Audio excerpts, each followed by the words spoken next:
Prosím. Guljan, ako sa máte? Dobre, pani Arsen. Ako to vyzerá doma? Deje sa tam niečo? Nie. Počkajte. Jamile by s vami chcela hovoriť.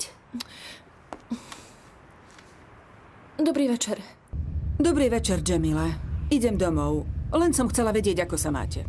Idete domov? Ako sa má Nihal? Operácia sa podarila. Teraz oddychuje. Skoré uzdravenie. Ako sa má Bešír? Bešír?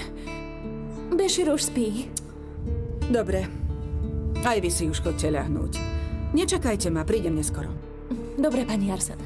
Tak sa majte. Dobrú noc. Aj vám. Mala si jej to povedať. Bude sa veľmi hnevať. Až doma. Nechcela som, aby sa znepokojovala. Možno sa Bešír vráti skôr ako ona. Nech sa vráti, kedy chcela. Nech sa mu nič nestane.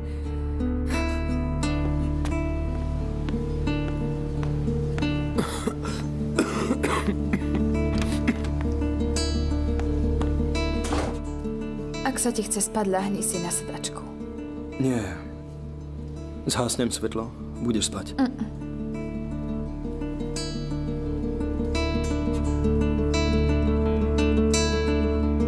Keď budeš môcť, zavolaj mi.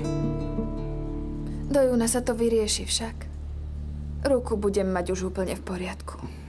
No, ale prosím ťa. Do júna je ešte ďaleko.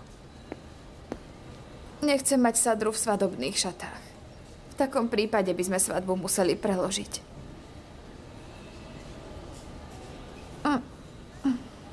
Bolí ma chrbát. Napravil by si mi vankúš. Iste.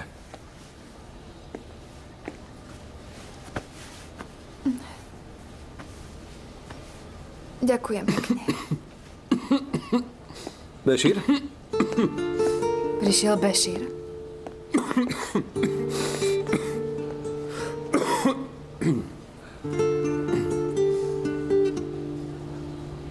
Tak poď. Bože, Bešír, neverím, kde si sa tu vzal? Nikto mi nič nevedel povedať. Mal som strach. Som v poriadku.